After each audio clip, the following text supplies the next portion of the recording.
Ó Mãe Santíssima, intercedei por nós para que possamos bem compreender os ensinamentos de vosso Divino Filho, nosso Senhor e Salvador Jesus Cristo, e as explicações dos pais da Igreja.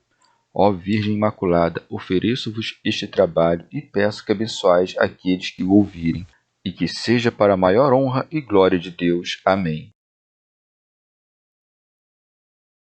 Senhor onipotente, purificai o meu coração e os meus lábios.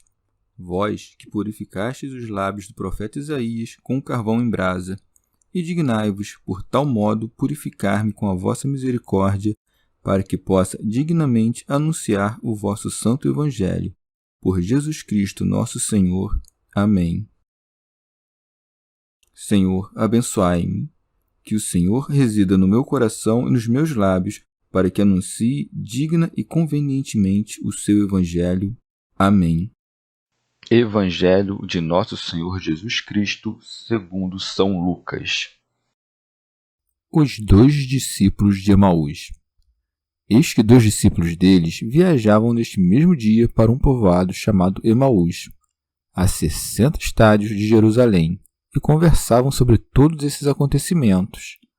Ora, enquanto conversavam e discutiam entre si, o próprio Jesus aproximou-se e pôs-se a caminhar com eles. Seus olhos, porém, estavam impedidos de reconhecê-lo. Ele lhes disse: Que palavras são essas que trocais enquanto ides caminhando? E eles pararam, com o rosto sombrio. Um deles, chamado Cleofas, lhe perguntou: Tu és o único forasteiro em Jerusalém que ignora os fatos que nela aconteceram nestes dias? Quais? Diz-lhes ele. Responderam: O que aconteceu a Jesus, o Nazareno, que foi profeta poderoso em obras e em palavras diante de Deus e diante de todo o povo, como nossos sumos sacerdotes e nossos chefes o entregaram para ser condenado à morte e o crucificaram. Nós esperávamos que fosse ele quem redimiria Israel. Mas com tudo isso, faz 3 dias que todas essas coisas aconteceram. É verdade que algumas mulheres que são dos nossos nos assustaram. Tendo ido muito cedo ao túmulo e não tendo encontrado o corpo, voltaram dizendo que havia tido uma visão de anjos e declararem que ele estava vivo. Alguns dos nossos foram ao túmulo e encontraram as coisas tais como as mulheres haviam dito, mas não o viram. Ele então lhes disse: Insensatos e lentos de coração para crer tudo o que os profetas anunciaram. Não era preciso que o Cristo sofresse tudo isso e entrasse em sua glória? E começando por Moisés e percorrendo todos os profetas, interpretou-lhes em todas as Escrituras o que a ele dizia a respeito. Aproximando-se do povoado para onde iam, Jesus simulou que ia mais adiante. Eles, porém, insistiram, dizendo: Permanece conosco, pois cai a tarde e o dia já declina. Entrou então para ficar com eles, e uma vez à mesa com eles, tomou o pão, abençoou-o, depois partiu e deu-o a eles. Então seus olhos se abriram e o reconheceram. Ele, porém, ficou invisível diante deles, e disseram um ao outro: Não ardia o nosso coração quando ele nos falava pelo caminho, quando nos explicava as Escrituras? Naquela mesma hora, levantaram-se e voltaram para Jerusalém. Acharam aí reunidos 11 e seus companheiros, que disseram: É verdade, o Senhor ressuscitou e apareceu a Simão. E eles narraram os acontecimentos do caminho e como o haviam reconhecido na fração do pão. Comentários dos Pais da Igreja. Comentário de São Tomás de Aquino em forma de glosa. Tendo os anjos dado a conhecer àquelas mulheres a ressurreição de Jesus Cristo, aparece o Salvador aos seus discípulos para lhes confirmar o fato. Eis que 2 deles viajavam neste mesmo dia para um povoado chamado Emaús. Teofilacto Diócrida. Alguns cuidam que um desses homens era o próprio São Lucas, motivo pelo qual ocultou seus nomes. Santo Ambrósio. O Salvador havia também se manifestado à tarde e separadamente a 2 de seus discípulos, de nomes Cleofas e Amaon. Santo Agostinho. São Lucas, de razão, chama Emaús povoado. Em seguida, dá a conhecer sua localização, dizendo: a 60 estádios de Jerusalém. São Beda. Hoje em dia é chamada Nicópolis, ilustre cidade da Palestina, que, depois da Guerra da Judéia, foi reconstruída por Marco Aurélio, que também lhe mudou o nome e estatuto. O estádio, medida que, segundo os gregos, foi inventada por Hércules para mensurar o comprimento das estradas, consiste na oitava parte da milha. Deste modo, 60 estádios equivalem a 7.050 passos, e essa distância percorriam certos da morte do Senhor, mas duvidando da sua ressurreição.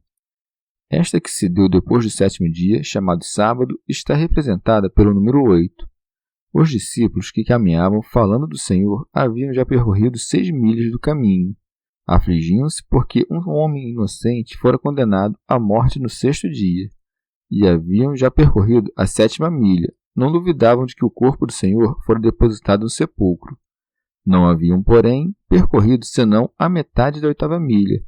Não criam senão imperfeitamente na glória da ressurreição que já estava cumprida. Teofilacto, Diócrida. E conversavam entre si sobre tudo o que se passara, sem contudo crer, e como Arthur, ardidos por esses eventos extraordinários. E conversavam sobre todos esses acontecimentos. São Beda. E enquanto falava do Senhor Jesus, este se acerca deles e passa a caminhar ao seu lado, a alumiar-lhes as almas com a fé da ressurreição e a cumprir esta promessa. Porque onde se acham 2 ou 3 congregados em meu nome, aí estou no meio deles. Prossegue. Ora, enquanto conversavam e discutiam entre si, o próprio Jesus aproximou-se e pôs-se a caminhar com eles. Teofilacto, Diócrida. O corpo redivivo de Jesus Cristo, tornado agora espiritual, não era mais afetado pelas distâncias. Achava-se livre para se manifestar onde bem entendesse. Seu corpo não mais era regido pelas leis naturais, mas pelas do espírito, que estão acima da natureza. Eis porque São Marcos relata que Nosso Senhor apareceu aos discípulos sobre outra forma, que os impediu de o reconhecer. Prossegue. Seus olhos, porém, estavam impedidos de reconhecê-lo. Assim procedeu Nosso Senhor para que botassem a descoberto suas dúvidas, para que pudessem receber a medicação. E tanto fazia para que entendessem que seu corpo de glória era o mesmo corpo que havia sofrido a paixão, embora não mais estivesse num estado em que pudesse ser visto por todos indiferentemente, mas somente por aqueles escolhidos para o verem.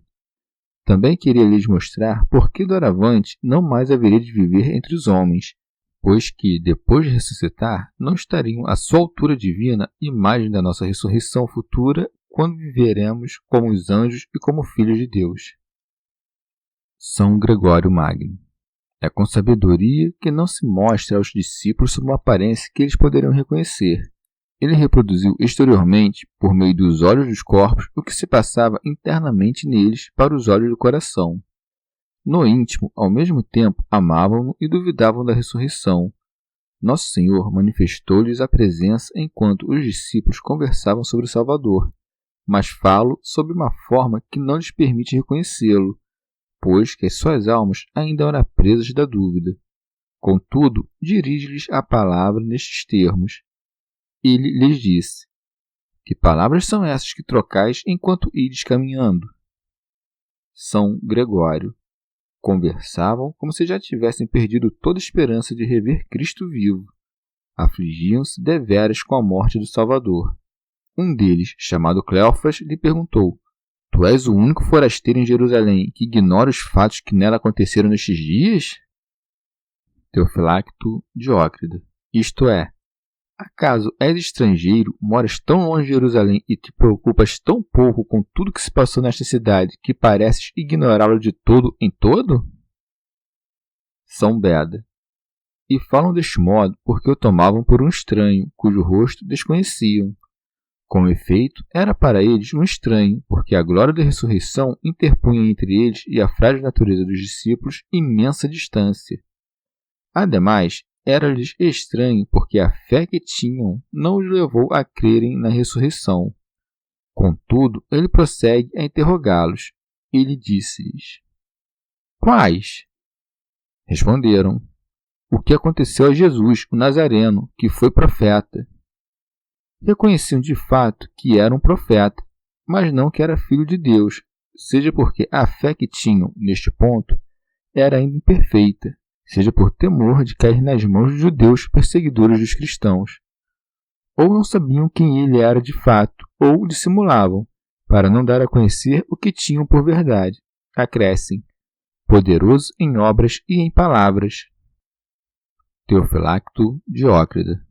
Primeiro as obras, em seguida as palavras. De fato, nenhuma doutrina é aceitável se aquele que a prega não começa por pô-la em prática. Devem as obras tomar precedência sobre as ideias, e se tu não te pores a escoimar tuas boas obras, o espelho que é a tua inteligência não rebrilhará como desejas. Acrescem: diante de Deus e diante de todo o povo, porque devemos, antes de mais, buscar agradar a Deus e velar para que nossas virtudes edifiquem os homens tanto quanto nos seja possível. Isto é, devemos, por primeiro, nos pôr a serviço de Deus e, em segundo lugar, evitar tudo o que poderá vir a escandalizar nossos irmãos. Expositor grego. Em seguida, dão a conhecer a causa da tristeza que sentem, a traição e a paixão de Cristo. Como nossos sumos sacerdotes e nossos chefes o entregaram para ser condenado à morte e o crucificaram. E em seguida, como que se lhe escapa as palavras cheias de desesperança: nós esperávamos que fosse ele quem redimiria Israel. E dizem esperávamos e não esperamos, como se a morte de Cristo fosse semelhante à morte de qualquer outro homem. Teofilacto Diócrida. Esperavam que o Cristo salvasse e redimisse Israel de todos os males que o oprimiam, especialmente o domínio dos romanos. Cuidaram que ele haveria de ser rei à maneira dos reis da terra e que poderia, por conseguinte, escapar da sentença de morte. São Beda. Não era sem motivo, portanto, que andavam entristecidos a se repreender a si mesmos por terem colocado esperanças de remissão naquele que morrera, em cuja ressurreição não criam. Ademais, afligiam-se com a morte injusta de alguém que sabiam inocente. Teofilacto Diócrida. As palavras que seguem provam que eles não estavam totalmente na incredulidade. Mas com tudo isso, faz 3 dias que todas essas coisas aconteceram. Conservavam ainda alguma lembrança do quanto lhes ensinara Jesus sobre a ressurreição e o terceiro dia. Expositor grego. Contam-lhe também que haviam ouvido algo das mulheres acerca da ressurreição, quando falam deste modo: é verdade que algumas mulheres, que são dos nossos, nos assustaram. Tendo ido muito cedo ao túmulo e não tendo encontrado o corpo, voltaram dizendo que haviam tido uma visão de anjos a declararem que ele está vivo. E relatam estas coisas sem que crescem nelas, mas estavam sobressaltados, desconcertados. Não consideravam, com efeito, verdadeiro o relato da aparição dos anjos, senão que sentiam apenas estupor e conturbação. Tampouco lhes parecia crível o quanto narrara São Pedro, porque este de fato não havia visto o Senhor, mas apenas o túmulo vazio, conjecturando a partir daí que deveria ter ressuscitado. Alguns dos nossos foram ao túmulo e encontraram as coisas tais como as mulheres haviam dito, mas não o viram. Santo Agostinho. São Lucas acabou de dizer que Pedro correra até o sepulcro, e ao relatar estas palavras de Cleofas, alguns dos nossos foram ao túmulo, confirma a narrativa de João, segundo o qual 2 discípulos se dirigiram até o túmulo. São Lucas, contudo, não menciona senão Pedro como aquele que por primeiro recebeu a notícia, através de Maria, que anunciava o que havia testemunhado. Teofilacto Diócrida. Vendo Nosso Senhor que esses 2 discípulos sucumbiam ante o peso de tão grandes dúvidas, reprocha-os com severidade. Ele então lhes disse: insensatos, porque, com efeito, estavam prestes a falar como os judeus ao pé da cruz: salvou os outros, mas não pôde salvar-se a si mesmo. E lentos de coração para crer tudo o que os profetas anunciaram. Vê-se que esses homens criam em alguns dos oráculos proféticos, mas não em todas as profecias. Por exemplo, criam no que diziam sobre a crucificação: transpassaram as minhas mãos e os meus pés, mas não a respeito da ressurreição, como esta: Não permitirás que teu santo experimente a corrupção. Importa, pois, dar fé ao que dizem os profetas, tanto quanto falam dos tormentos, como quando das glórias do Senhor, já que aqueles abrem caminho para estas. Segue-se. Não era preciso que o Cristo sofresse tudo isso e entrasse em sua glória? Isto é, segundo sua humanidade. Santo Isidoro. Bem que o Cristo tivesse de passar por todos aqueles sofrimentos, isto não desculpa aqueles homens que o crucificaram, porque não fizeram com vistas a cumprir a vontade de Deus, de modo que suas ações foram ímpias em absoluto. A providência divina, contudo, cheia de sabedoria, serviu-se da iniquidade deles para beneficiar o gênero humano, como nos servimos da carne das víboras para delas extrair um antídoto eficaz. São João Crisóstomo. Na sequência, explica-lhes o Salvador que essas coisas aconteceram não por acaso, mas segundo a vontade de longo tempo premeditada de Deus. E começando por Moisés e percorrendo todos os profetas, interpretou-lhes em todas as Escrituras o que a ele dizia a respeito. É como se dissesse: já que sois lentos para crer, vou prepará-los explicando os mistérios das Sagradas Escrituras. O sacrifício de Abraão, que imolou um cordeiro no lugar de Isaque, foi figura do sacrifício da cruz, e do mesmo modo os mistérios da cruz e da ressurreição de Jesus Cristo estavam anunciados aqui e ali nos oráculos proféticos. São Beda. Se Moisés e os profetas falaram de Jesus Cristo e vaticinaram que ele não entraria em sua glória senão pelo caminho do sofrimento, como alguém pode ser cristão e não examinar cuidadosamente a relação entre o Salvador e as Escrituras, e, sobretudo, se não desejar alcançar por meio do sofrimento a glória que quer partilhar com Jesus Cristo? Expositor grego. Observou mais acima o evangelista que seus olhos estavam como que cerrados, razão porque o não puderam reconhecer, senão somente quando as palavras do mesmo Salvador lhes dispôs a mente para a fé. Agora relata como Jesus, tendo-os preparado através de seus ensinamentos, revelou-se-lhes, aproximando-se do povoado para onde iam. Santo Agostinho. Não vai aqui falsidade da parte do Salvador, porque nem todo fingimento é mentiroso. Só a falsidade, quando o que fingimos fazer não tem significação nenhuma. Quando, porém, a ação tem algum significado, não é mentira, senão representação da verdade. Caso contrário, de força haveria de se considerar como falsidade tudo que os sábios, os profetas e Nosso Senhor mesmo disseram em sentido figurado, porque essas palavras, tomadas então no sentido comum e ordinário, nada têm de verdadeiro. Pode-se, portanto, usar desse tipo de fingimento tanto nas palavras quanto nas ações, quando nestas nos propomos significar uma verdade qualquer. São Gregório Magno. Jesus simulou que ia mais adiante, porque ainda era como um que estrangeiro no coração daqueles homens, que tinham tão pouca fé no Salvador.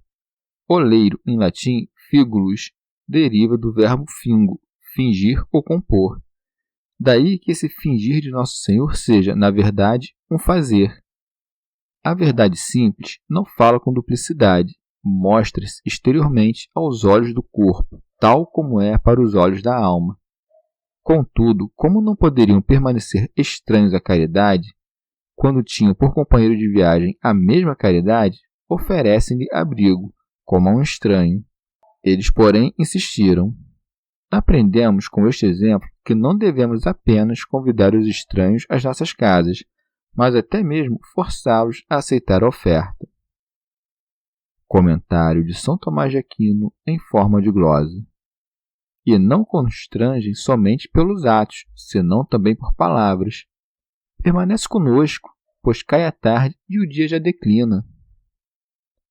São Gregório. Quando Jesus Cristo encontra acolhida entre os seus, acerca-se deles.